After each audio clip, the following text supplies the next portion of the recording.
as I was trying to like journey through and figure out, okay, God, like, what do you want me to talk about? And I had so many things I could have talked about today. I'm back to the place where I have a creative brain and have talked to God for a while and figured some stuff out. But he was like, no, I want you to talk about surrender. And I was like, I don't know about that. And again, he just reminded me again. I literally was like, God's like, no, you're going to talk about surrender. I was like, okay, I'm going to walk in complete obedience to this. Surrender is a question I get asked about a lot because I live at a level of surrender that I know is abnormal. And how I got there wasn't easy. It took a lot of laying down consistently to finally get to the place where my heart will always say yes to him before my head will. And if you're trying to figure out, okay, what does that actually mean? It means if God goes, Gabriella, I want you to walk over to that woman and pray for her. My heart is always going to say yes before my head can talk me out of it because that's how I work. Like, that's how my brain functions. I am definitely one of those people that I have a lot of feelings but I'm also very very analytical and logical about things. So my heart can go, "Oh, yes, I feel that pull." And then my brain can go, "Let's not do that." And give me all the exact reasons why I shouldn't do that. So for me with my relationship with God, I really had to get to this place where I was willing to lay everything down for him, where I was willing to give everything away for the love of other people. And I have gone through this process for so long and have gotten to this understanding and revelation of this, that what God actually was doing in the midst of my surrender was seeing if he could entrust me with more. Seeing if the things of this world would actually take me down when he gives them to me. Surrender is actually about saying, your way above mine. I will choose your goodness above what the world will tell me is good. And for me, surrender looked like this. When I was about 13 years old, I had been playing basketball since I was, I think 4 years old. Never missed a season, played all the way through AAU. I was that girl that literally every weekend you knew was doing something basketball related. And when I was about 13 years old, I remember telling my parents, I want to play professional basketball. Like, that is all that I want to do with my life. I don't want to do anything else. And that, even in and of itself, was a level of surrender because I had to surrender a lot of time in order to make that happen. I surrendered a lot of friends in order to make that happen. And God was so kind to me during that season where I had built an idol in front of him. I was the epitome of the kid that came to youth group, sat in the back of the room, was really popular. I knew I held influence. Like, I knew I was a leader.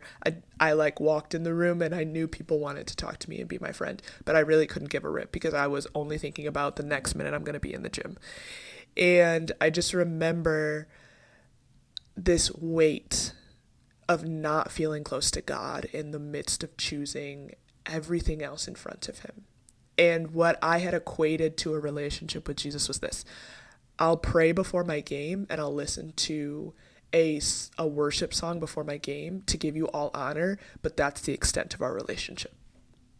I wasn't praying, I wasn't reading my Bible, I was barely showing up to youth group, and when I was, I probably wasn't the kid you wanted in your youth group. Like, I'm just being really real about it.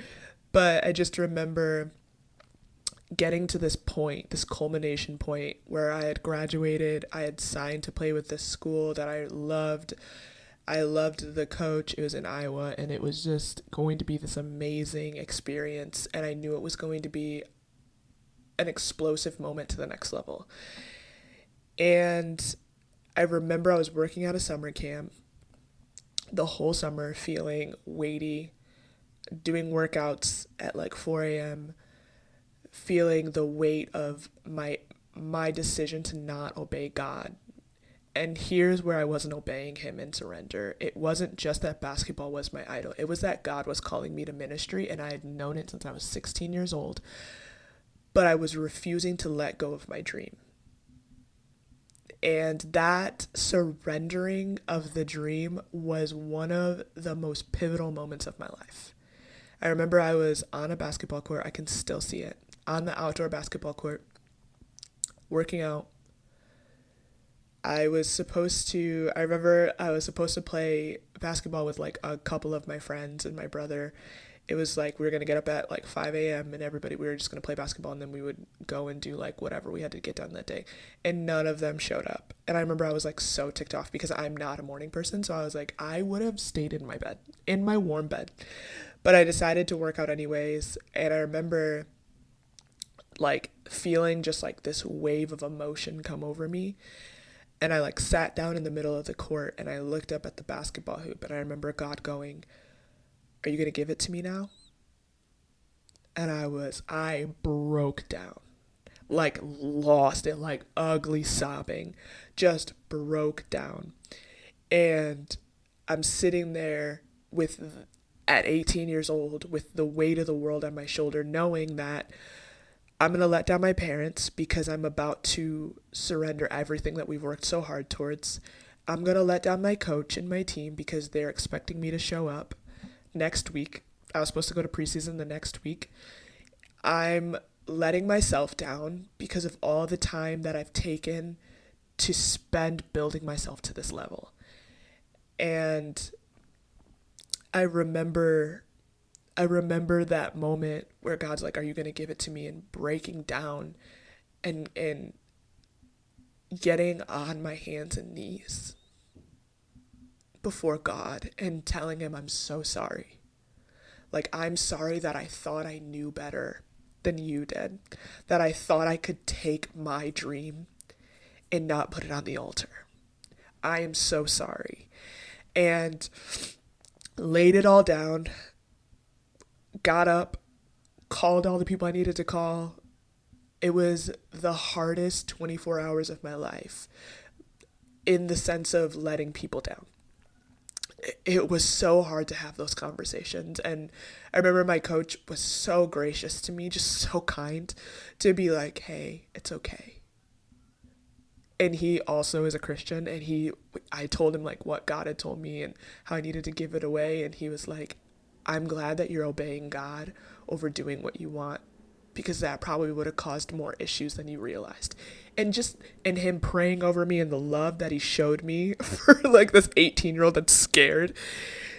But I will say this, there were relationships that were damaged by that decision because I hadn't surrendered early enough.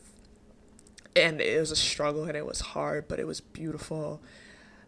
I just, I wish I would have done it sooner.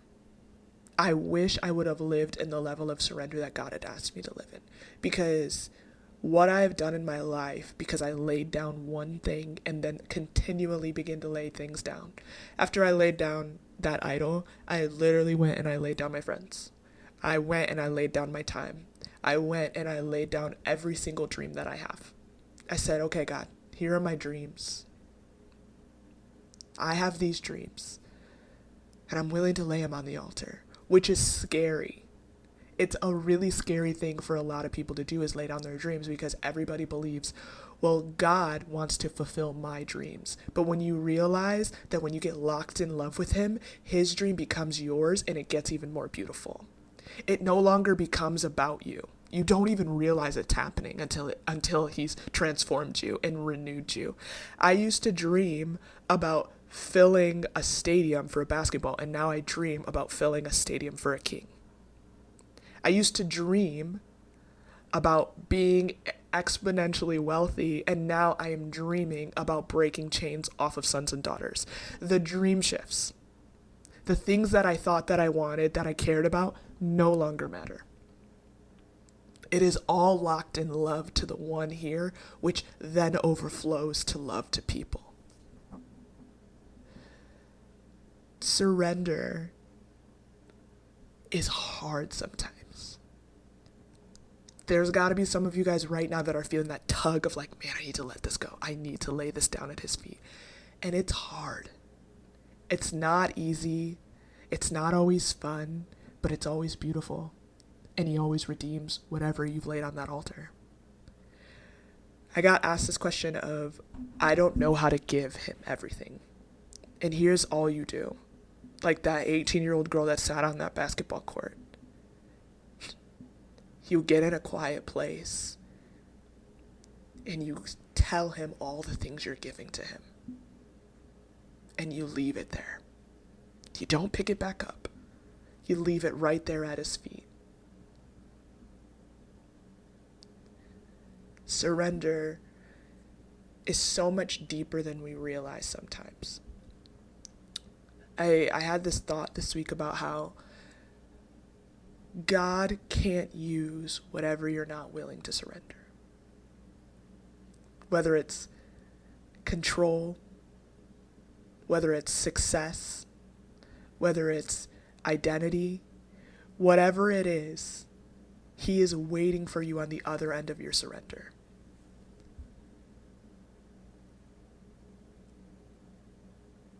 It's why when you give your life to Jesus, it's such a big deal. Because you're shunning your old self. You're shunning sin to pick up who he has called and anointed you to be. Surrender isn't a game.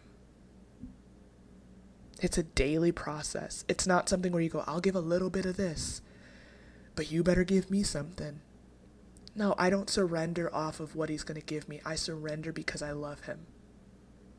Because this relationship has brought me more identity, purpose, and love and joy than I've ever had before in my life. But that doesn't happen unless I start with the simple parts of laying down the small thing that then culminated into the big.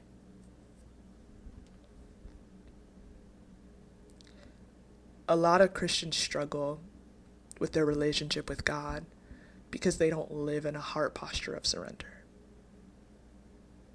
Your relationship with God is built off your surrender.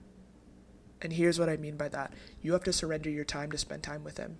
You have to surrender all the feelings that make you want to do anything else except for read your Bible, pray, spend time in worship with him, journal.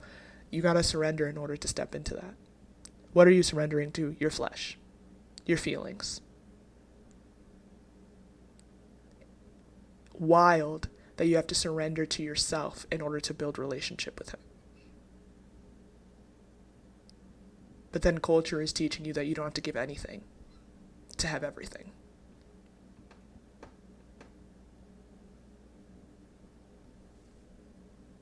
Just saying. I'm just saying. That's all I got. It's a short one.